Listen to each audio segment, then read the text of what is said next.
preocupaba este asunto y que nos generaba muchas dudas el hablar del aumento, del incremento en los contagios de COVID hoy por hoy y que en las últimas 24 horas el gobierno de México, y ojo, acuérdense que estas son cifras oficiales y que por ejemplo científicos, médicos y expertos del UNAM nos dicen, pues sí, pero ese numerito lo tienes que multiplicar por tanto para saber la, la cifra verdadera, ¿no? Pero bueno, de acuerdo a las cifras oficiales, en las últimas 24 horas en México se registraron 36.334 nuevos contagios de COVID-19 y en este mismo periodo de 24 horas otros 92 muertos.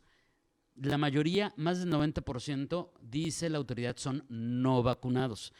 Para entender un poquito más de qué está pasando, porque estamos regresando a estas cifras y también que tenemos que seguirnos cuidando. Le agradezco enormemente al doctor Fernando Belauzarán, perdón, al doctor José Luis Sandoval, ando aquí leyendo otra cosa, al doctor José Luis Sandoval, vicepresidente de la Sociedad Mexicana de Neumología, consultor en influenza para la Organización Mundial de la Salud y la Organización Panamericana de la Salud, médico internista, neumólogo, experto en medicina crítica, nos vuelve a tomar la llamada. Doctor Sandoval, un gusto volverlo a saludar, muy buenos días. ¿Qué tal? Muy buenos días. Oiga, doctor, ¿qué está pasando? ¿Por qué la OMS está advirtiendo del aumento de contagios de COVID y qué podemos realmente decir desde el punto de vista médico que está pasando con esta quinta ola? Y como creo que en todo el mundo, pues en México estamos viviendo nuevos picos de contagios. Sí, mire, no nada más la OMS, las diferentes agencias de salud en el mundo ya habían previsto una quinta ola para nuestro continente americano, ya que países como Israel, Inglaterra y en otras áreas geográficas de Europa ya se había contemplado la quinta ola. Siempre es un poquito difícil poder predecir cuántos casos va a haber en la quinta ola, porque uno piensa que entre más olas pasen después de la tercera, el número de casos no va a incrementar significativamente. Lo que comentaba ahorita usted del número de casos alrededor de 30,000 al día es una realidad, lo hemos visto en las últimas semanas, pero afortunadamente nunca se rebasa más de 60 generalmente defunciones, o sea, quisiéramos que no hubiera ni una, pero comparado con la primera y la segunda ola, es una variante con mucho poder de contagiosidad, pero afortunadamente por las medidas que se han hecho en los últimos 2 años en vacunas y en prevención, los hospitales no están rebasados y no tenemos problemas de mortalidad con respecto a las primeras 3 olas. Eso es bien interesante porque usted es el experto y usted nos lo dirá, doctor Sandoval, pero pues es resultado, quiero creer que entre otras cosas, de las medidas y de las vacunas, porque, por ejemplo, acá en el caso de Baja California, me permito comentarle así rápidamente, que lamentablemente ya volvió a haber un intubado, pero prácticamente ya no había hospitalizados. Sí, usted tiene una gran ventaja, la migración de todos los días hacia Estados Unidos por gente que está trabajando allá o que ya es ciudadana, ha permitido que muchos ya pasen a vacunarse y se pudieron adelantar inclusive al resto del país en obtener el refuerzo y ahora el segundo refuerzo, lo cual es muy meritorio con respecto a los otros estados de la federación. Pero sí, que puede haber casos de intubación, pues los hay como cuando es en la influenza en la época invernal o cuando hay un rebrote viral en pediátrico en verano, también hay casos. ¿Por qué? Porque no hay que olvidar que nuestra población en México pues es una población todavía longeva, con muchos problemas de diabetes, con muchos problemas de hipertensión, ya no se diga la obesidad, y toda esa patología agregada hace que sea más fácil un paciente que no ha tenido un esquema de vacunación completo o que tenga alguna inmunodeficiencia que acabe en esta situación. ¿Qué nos puede decir de lo que se está hablando y que hay mucha desinformación, doctor Sandoval, en redes sociales respecto a las nuevas cepas? Y luego llegan los expertos y dicen, no son nuevas cepas, son nuevas variantes. Y sí, siempre las va a haber, tampoco se trata de generar pánico, pero finalmente sí hay cosas en las que tendremos que poner atención y sobre todo escuchar a los médicos, escuchar a los científicos conforme vayan, pues digamos, descubriendo, no sé si es la palabra correcta, pues cómo vienen actuando estas nuevas variantes. Sí, el virus al final de cuentas es un agente vivo y en los procesos de infección pues tiene modificaciones de su código genético. Por eso la Organización Mundial de la Salud divide en dos tipos: las variantes de interés, que digamos de interés científico verlas, y las variantes de tener cuidado, ¿no? Las B o C, o concern, o sea, que tener cuidado o dar seguimiento. ¿Por qué? Porque muchas de las variantes que hay no necesariamente incrementan los casos de infectocontagiosidad o son más letales a la hora de adquirir la infección. Cuando esto ocurre es cuando ya se hablan con las variantes de cuidado o de concern, como dicen en la OMS. Y eso generalmente se empieza a ver por regiones. Sabemos que siempre hay unas variantes, hay decenas de variantes de cualquier virus, sobre todo la influenza, por ejemplo, y lo que se hace en las vacunas es agarrar por cuestión regional, cuál es el área que más prevalencia hay de cierto virus. En este caso, por ejemplo, hemos tenido un aumento de lo que se considera la BA4, BA5, que anda en esta región, pero ha habido otras en los meses previos que no han llegado a ser, digamos, tan de mucha cuestión epidemiológica en otras regiones, pero a lo mejor en nuestro país sí. Entonces, a veces eso hace que la gente se asuste un poquito con los medios, porque todos los días puede haber notificaciones en la prensa o en la televisión, en el mismo internet, de alguna nueva variante en una nueva región. No necesariamente quiere decir que va a llegar a México, no necesariamente quiere decir que es más mortal, es una variante. Pero sí, estas variantes que les comenté, las dos últimas, han tenido un incremento de casos en nuestro país porque, acuérdense que en nuestro país hemos tenido varios tipos de vacunas. ¿Okay? Y eso hace que tengamos, digamos, un poquito de inmunidad diferentes regionales al tipo de vacuna que tuviste. Todas han sido muy buenas y hay unas que tienen un porcentaje un poquito más elevado de protección, pero todas son, a final de cuentas, nuevas. No necesariamente es que todas las vacunas vayan a proteger todas las variantes posibles. Muchas vacunas que se están haciendo, por ejemplo, ahorita, el día de hoy, no pueden proteger la nueva variante que vaya a aparecer en 3 meses. Pero, afortunadamente, los laboratorios internacionales todos los días están midiendo por secuenciación, que es una forma de ver el genoma de un virus, lo que se va presentando, y cuando hay una nueva variante, generalmente ellos toman esa muestra, miden cómo es la epidemiología del lugar, y si hay un aumento de casos, protegen en las vacunas subsecuentes a esa variante.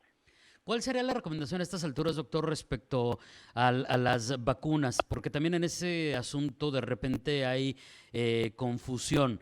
Incluso nos ha tocado escuchar en algún momento recomendaciones de que supuestamente ahora te la tienes que poner cada 4 meses hasta que salga una, entre comillas, genérica, que sea la anual, etcétera, etcétera. ¿Cuál es la realidad?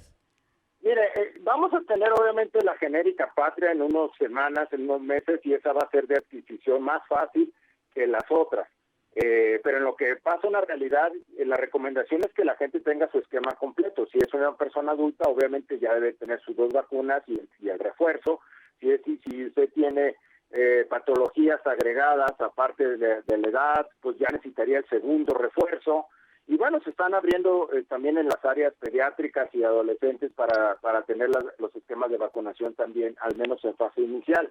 No hay que tener temor a las vacunas, no hemos tenido ningún caso de gente que haya fallecido por alguna vacuna o que se haya puesto mal, o sea, eso no está documentado, aunque yo sé que a veces siempre en internet está el anecdotario de que alguien a la hora que le pusieron una vacuna se enfermó y a lo mejor se infartó, y no tenemos una causa relación en cuestión a las vacunas. Generalmente han sido muy bondadosas y muy generosas con la inmunidad. Entonces, aunque ya no el esquema federal, digamos, no estemos oyendo todos los días en los medios de que vayas a vacunar a tal lugar, sino ahora invitaron a que el ciudadano, en responsabilidad de su salud, él busque a su centro de salud o su hospital cercano que lo esté aplicando. Esa es la labor que debemos hacer como ciudadanos. No están ya los esquemas como antes de ir a tal estadio, a tal teatro, de tal hora a tal día. Ya no se va a hacer así, pero tenemos que ir en correspondencia a nuestro centro de salud y preguntar los días de vacunación y los esquemas que se están dando. Y se sigue ofertando a nivel federal y estatal para que la gente ya siga adquiriendo su 4ª dosis o el segundo refuerzo. Sí, y como nos han dicho en otras ocasiones, doctor, pues ¿cuál es la mejor vacuna? La que tengas disponible, ¿no, doctor? Sí, y tenemos muchas, afortunadamente. Y acá, por ejemplo, en Baja California, para los menores hay Pfizer, para todos los adultos, incluyendo los que necesitamos refuerzo, hay AstraZeneca, que están probadas en su efectividad. Doctor, finalmente, pues no, pues aquí a mí siempre me tupen con el asunto de que critico a los antivacunas, pero bueno, en el afán de ser conciliatorio y en el afán de que la lección tiene que ser, hay que aprender y trabajar en comunidad. Pues, ¿qué nos puede decir respecto a este sector de la población que, si bien hemos entendido que tenemos que respetar su decisión, ¿no? Mira, el fenómeno de antivacunas ya precede al COVID, o sea, hay muchos años, digamos desde los 80, 90 y el principio de los 2000 de grupos que por alguna situación en especial, sin mucho base científico, eso sí tengo que decir, no considera que hay que vacunarse a ellos o a sus familiares. La evidencia científica nos permite asegurar de que es la mejor barrera de protección en este problema pandémico respiratorio, en los pasados que ha habido de influenza y muy probablemente en los que vienen. Entonces, sería un poco acercarse a la documentación de que hay de las universidades serias. Créame que lo más fácil sería no hacer vacunas porque cuestan mucho y es problemático tener el acceso a abasto, pero no es una buena situación actual el no estar vacunado, porque en muchos de los casos, si usted comenta que llegan a hospitales, es por esa situación, que tienen esquemas incompletos o de a tiro no se vacunaron. Entonces, cada quien tiene derecho a tener, digamos, un libre albedrío en nuestra sociedad, pero sí es importante de que ese libre albedrío tenga un sustento. Entonces, acérquense a su médico, acérquense a su neumólogo en este caso, acérquense a algún inmunólogo y muy probablemente no van a encontrar ese eco de que algún médico respetable con un grado de cierta especialización en inmunidad diga que no se vacune. Entonces muchas veces tenemos algunas expresiones de algunos profesionales que muchas veces no son médicos, aunque se dediquen a la salud, un químico, un biólogo, que a lo mejor encabece algún movimiento, sobre todo pasa mucho en Estados Unidos.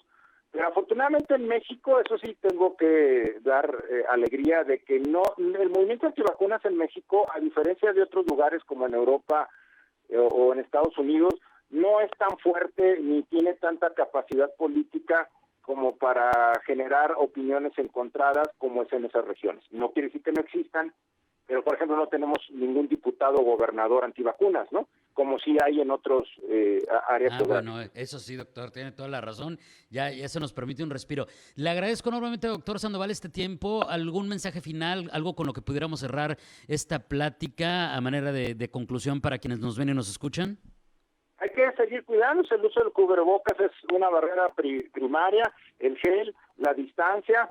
Yo sé que vienen las vacaciones, hay que hacer que las vacaciones sean lo más felices posibles y no sea una situación de contagio en una playa, en un balneario o en un hotel. Hay que seguirnos cuidando para el beneficio de nosotros mismos y la sociedad. Doctor, muchísimas gracias. Un abrazo a la distancia. Muy buenos días. Muy buenos días. Es el doctor José Luis Sandoval, vicepresidente de la Sociedad Mexicana de Neumología, consultor en influenza para la Organización Mundial de la Salud y Organización Panamericana de la Salud, médico internista, neumólogo, experto en medicina crítica, pues platicándonos un poco acerca de lo que estamos viviendo en esta etapa de la pandemia y el COVID-19.